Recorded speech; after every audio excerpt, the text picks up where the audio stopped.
dismiss history at our peril. Liberty Nation Radio with Mark Angelides. And you're back on Liberty Nation Radio. I remain Mark Angelides, and we're continuing our conversation with Tim Donner. Earlier in the show, we were talking about the Mamdani mania, what's been happening with Zohran Mamdani. What I want to talk about now, Tim, is move this slightly further afield from the man himself into what his party, the Democratic Party, think about him. And as you pointed out, Senate Minority Leader Schumer, House Minority Leader Hakeem Jeffries, New York State Governor Kathy Hochul have endorsed him for the contest this coming November. And I read recently that Hakeem Jeffries thinks that if Mamdani wins in New York, it could impact negatively the chances of Democrats reclaiming the House. You think? Yeah. I mean, well, he certainly does. And this, for once, I agree with him. Because he is, he is the most prominent Democrat in the nation right now.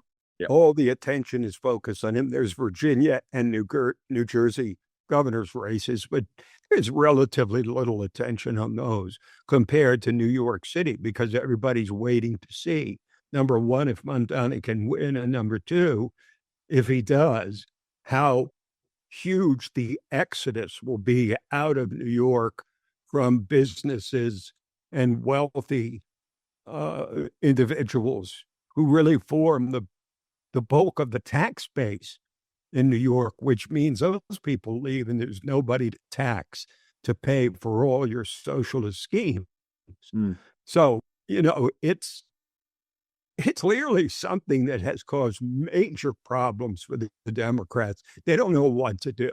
They don't want to endorse him. They don't want to not endorse him. But with the major Democratic leaders refusing to endorse him, he's left with Bernie Sanders, Alexandria Ocasio-Cortez, Ilhan Omar, Dianne Presley, and the most radical left-wing quasi-Marxist Democrats, and they're the ones who are endorsing him. So what does that say to the country? They're saying, well, I guess this is where the party is right now. The party has gone, if possible, even further to the left since the 2024 election, which didn't seem possible, Mark. I mean, politics 101, you look at what you were and why you lost. And you change those things. You don't double down on them. But it seems that Democrats have no idea what to do here.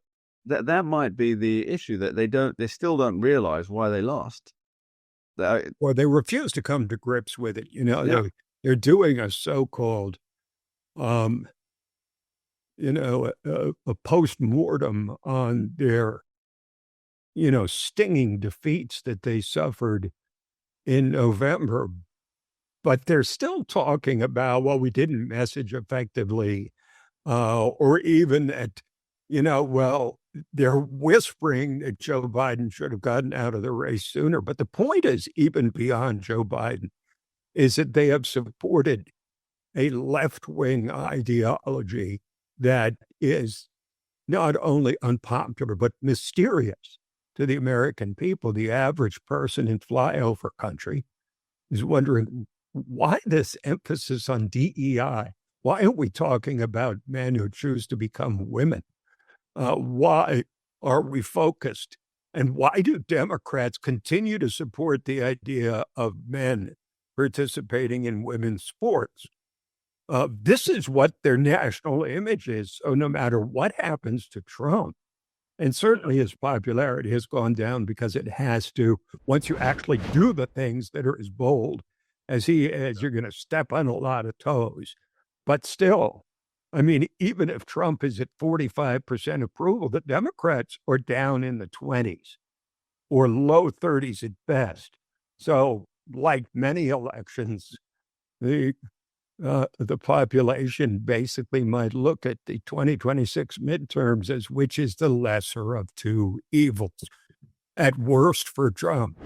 There's a couple of interesting points of information here. So generic polling, generic ballot polling for 2026, I believe that the congressional Democrats, are about 2 points ahead of the Republicans at the moment. Now, if you juxtapose that to just before the 2020, and of course, that's on the so-called generic ballot, sure, without any names attached to them, but yes, just a Democratic candidate or a Republican candidate. Right. that's 2 points ahead, roughly, compared to where the GOP was 3 points ahead heading into the 2024 presidential election. The House really just squeaked by with a majority. And then you've got this other thing, this other aspect, and that's 2 polls came out in these recent weeks, like last week or two.